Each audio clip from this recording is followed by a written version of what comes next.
Esposo larga a esposa grávida com mais uma filha de 1 aninho e de 3 aninhos e 30 anos depois, a mais velha decide encontrar a família do pai. Eu tô passada, chocada. Quais são os ecos disso tudo? Qual é o reflexo que isso dá na tua vida? Será que isso melhora, piora? O que será que aconteceu? Descubra aqui comigo nesse vídeo agora! Bem-vindo à Central do Buscador. Aqui você conta a sua história e eu não te julgo, eu te ajudo. Eu faço você enxergar algo que você não está vendo e percebendo o quanto que os movimentos que você tem tomado têm gerado coisas boas e nem tão boas na tua vida. E nesse caso, é um caso real que aconteceu enquanto eu escutava fazendo as minhas unhas da minha própria manicure. E você pode contar a sua história aqui também. Quem sabe a sua história vira pauta de um vídeo aonde eu vou falar sobre ela terapeuticamente falando. Lembrando, aqui não há lugar para julgamentos e sim para ajuda, para compreensão, para expansão da consciência, para entender do que se trata, do que está acontecendo. Então vamos lá!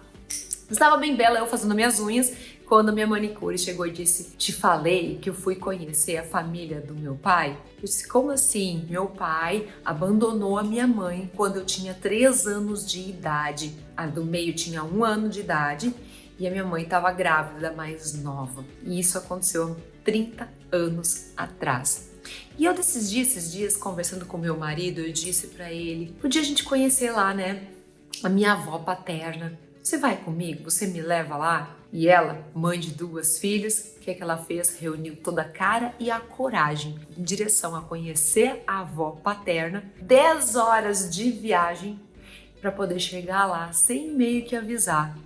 E ela chegou lá, ligou pro tio dela, que achou meio esquisito, e quando ela falou o nome do pai, o silêncio do outro lado na ligação pesou. Ela começou a chorar, desesperada, porque imagina, ela não sabia mais exatamente se ela estava fazendo a coisa certa, se ela não estava, já estava começando a ficar arrependida de ter ido lá. Quando ele disse: não, calma que a gente está aqui, vai conhecer a tua avó hoje. Quando elas se encontraram, aquela troca de olho no olho, aquela coisa de reconhecer a família foi imediata. E num período de uns 15, 20 minutinhos, quase 90 anos de idade, a avó dela, eles se conheceram. E nesses poucos minutos, ela disse que ela ouviu que a avó dela tinha um sonho e que o sonho dela não era morrer nessa vida sem conhecer essas netas. Então ela estava indo, seguindo o coração dela para poder falar com a avó dela, e ela descobre isso tudo por lá. Loucura? Não. Ela chegou me dizendo: Aline, eu andava, parecia que eu arrastava uma corrente nas minhas pernas. A sensação que eu tinha que estava arrastando as correntes. Eu andava assim. O meu marido olhou para mim e disse: nossa, como você mudou depois de ter ido visitar a tua avó. Ela disse: Aline, eu andava assim. Agora eu já ando assim. Já olho para frente. E eu não queria nem conversar bem com o meu pai. Eu queria conhecer a minha família por lado do meu pai.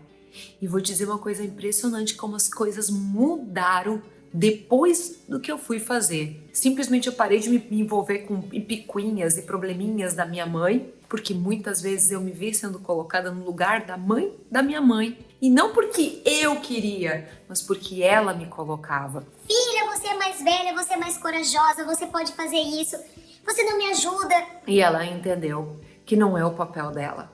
E que ela agora, nesse momento, ela sabe qual é o lugar dela. Lei do pertencimento, para quem conhece um pouco mais aí das leis sistêmicas atuando, ela se encaixou no lugar dela. Ela deixou que a mãe começasse a se tornar mãe, mesmo que ela reclamasse, mesmo que brigasse. Tua mãe faz isso? Ai, filha, resolve pra mim. Ai, filha, fala com teu irmão. Ai, filho. Não, mãe, você é mãe. Eu sou filha.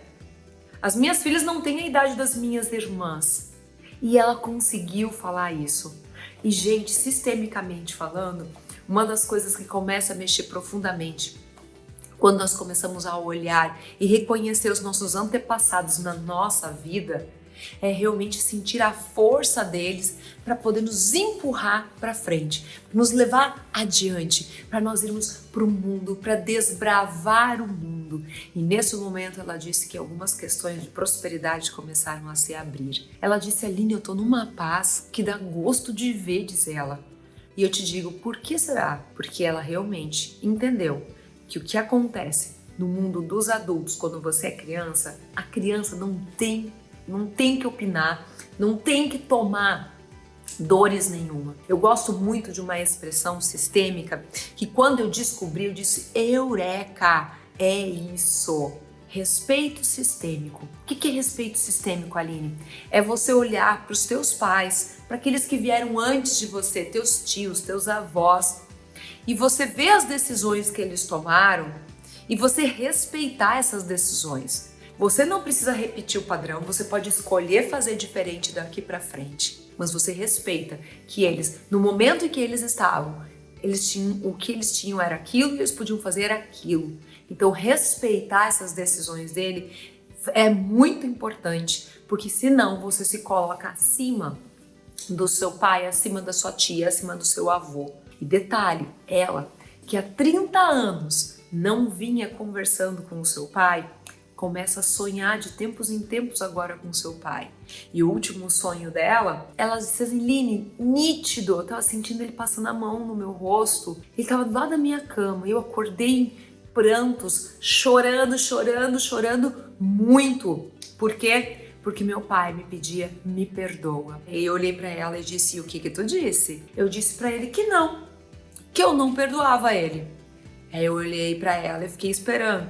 Aline, eu sonhei 3 noites, 3 vezes, várias vezes, até que eu disse pro meu pai, pai, eu não tenho que perdoar. Eu me criei, segue a tua vida, eu estou seguindo a minha. Eu sou grata por você ter me trazido para cá, para a terra, para eu ter nascido, porque eu precisei de ti e da minha mãe para nascer.